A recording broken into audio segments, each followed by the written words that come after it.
stimulants the mind, warm the heart, and persuade people to serve the Lord. Individuals in position of authority, including lay leaders and members of the church staff. These persons are extensions of the church ministry and a manifestation of the pastor's responsibility to equip the saints for the building up of the body of Christ. If you concur, please say, we accept. We accept.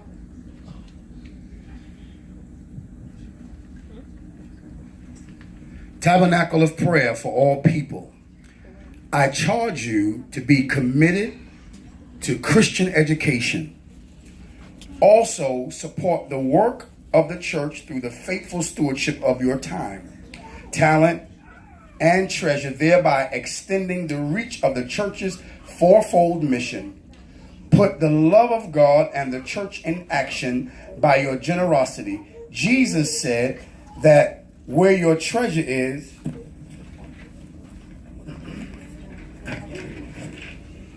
your heart will be also. Use your God-given skills for the congregation's ministry and initiatives. Attend the services and meetings whenever possible.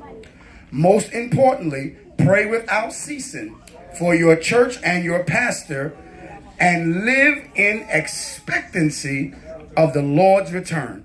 If you concur, please say, we accept. We accept. Tabernacle of Prayer for all people. I charge you to regularly demonstrate love, care, and compassion for the well-being of your pastor and his family. To honor the pastor's family is to honor the pastor. Also, encourage your pastor to maintain good spiritual, physical, mental, and emotional health. Insist that your pastor engage in Sabbath rest weekly, seek routine medical care, and take annual vacations. I'll say that again. And take annual vacations. I can't get a witness in here. And take annual vacations. If you concur, please say we accept. We accept. Tabernacle of Prayer for all people. I charge you to strive diligently for unity and peace, as according to Ephesians 4:3. This church should have a peaceful aroma in it. Yes, sir. It should be holy ground instead of a battleground. But do not expect the church to be free of problems and free of disagreements. Robust dialogue and disagreements never dishonor the Lord. Jesus insists that the peacemakers are blessed and are the true children of God. If you concur, please say, we accept. Tabernacle of Prayer for all people. I charge you to joyously embrace change. I say it again, to joyously embrace change. Somebody just say embrace change. Embrace change. And never major in the minor things. God has united you with your pastor for the purpose of transforming this congregation, community, and even the world. Thus, do not waste God's time in trivial pursuits. Worry less about the church bylaws and focus more on the Bible. Worry less about the renovation project and focus more on building up torn down lives. Worry less about the budget and focus more on God and why and how He can supply all your needs. Dream big. Dream big. I say that again. Dream big. Somebody just say dream big. Come on, somebody say think outside the box. Dream big. Dream for God. And wait expectantly as God transforms dreams into reality. Always, and I say always, remember that our God is able to do exceedingly, abundantly above all that we could ask or think.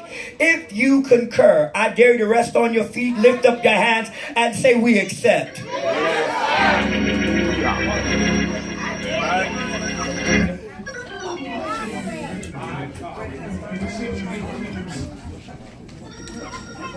I roll over this.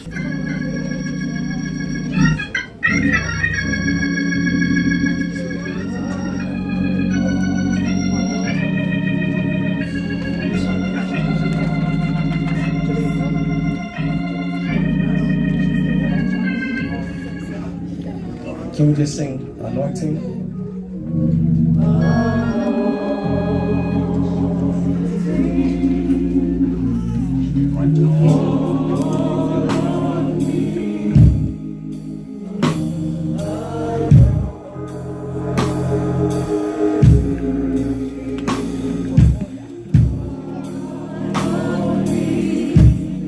Let the power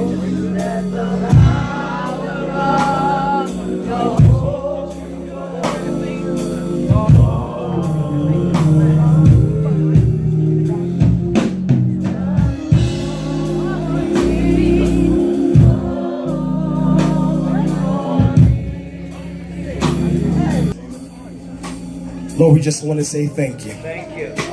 Father, as we anoint Apostle William Richard Harrell, head with oil. Father God, we asking right now, Lord Jesus, just to put the weight on him. Right now, in the name of the Lord Jesus. Father, we know that this is a new assignment for his life. And Father, we ask you just throw the weight on him. The weight of ministry. Let him feel this new weight. Weight that he never felt before.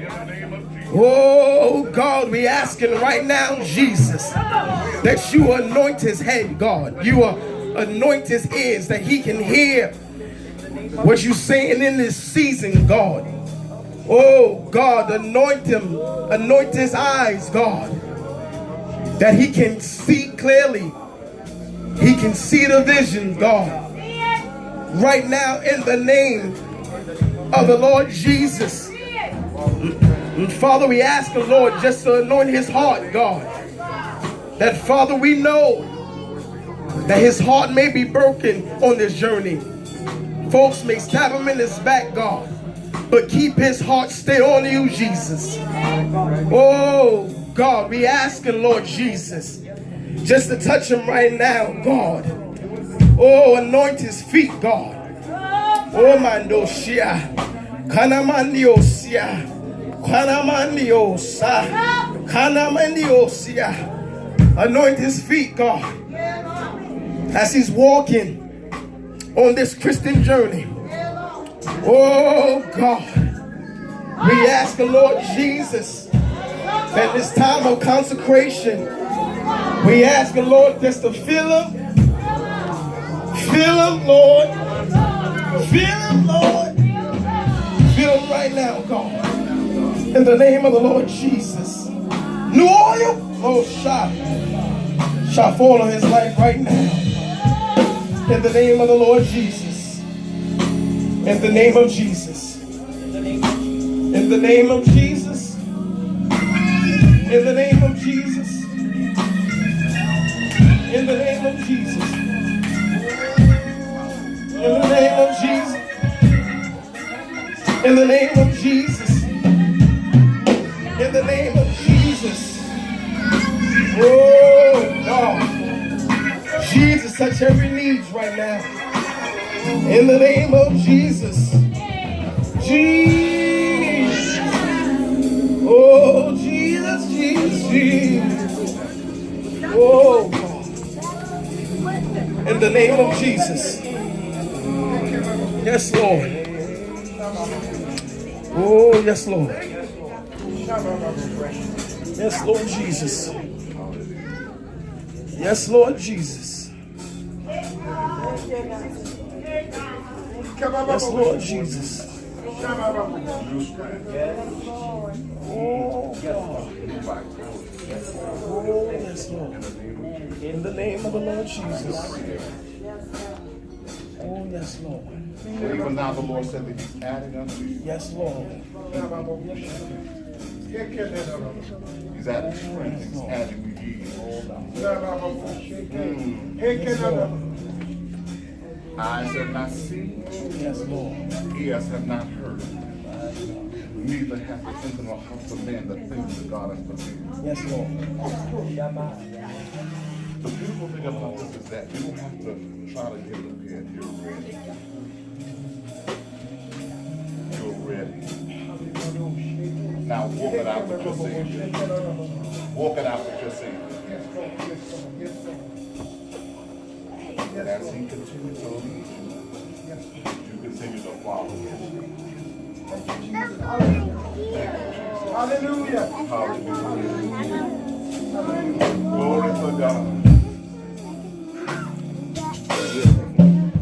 Amen. I need all of brother clergy and sister clergy to cover this man of God as he is being vested. It is important as leaders.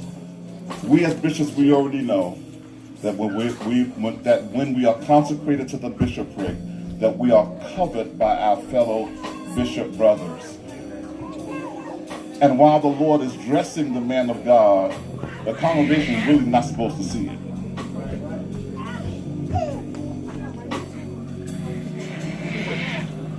Now he's already been dressed for the bishopric, for the apostolic anointing that is on him. What's being done here today is a public demonstration of what the Lord wants to do through this man of God and through the people of God in this ministry. So I want the congregation to know that regardless of what the enemy does, we got this man of God's back. Yes. Yes. We got him. If you don't protect him as a congregation, we will. Because this is our covenant brother. Who is my brother? Who is my father? Who is my mother? But him that do the will of our Father in heaven. So, man of God, we got you. The first piece, the first appointment that is going on the man of God is called the cassock. This cassock is worn from licensed ministers up to bishops, apostles, wherever you are. It is symbolic that we are servants of the Lord. Remember, serve ant. Serve ant. Watch the ant, how the ant works. Ants know how to serve. While other species are sleeping, they're working. God never hires nobody who don't want to work. So you demonstrated that you like to work. Those of you who don't know, this man is an entrepreneur. Yes, he is. For years. Yes, sir. He had computer business, clothing line. Yes, sir. You name it, he had.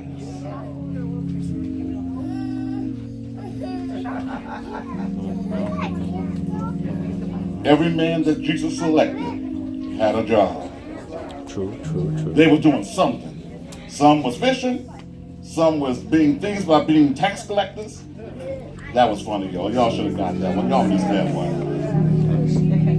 Y'all know how it was back in older time. But understand, when you see this man of God, if you're a man of God in this cassock, know he is here to serve. He's not here to play. Amen. So, brethren, please cover this whole. We shouldn't see no gaps. Come on. You see that room? Take a step.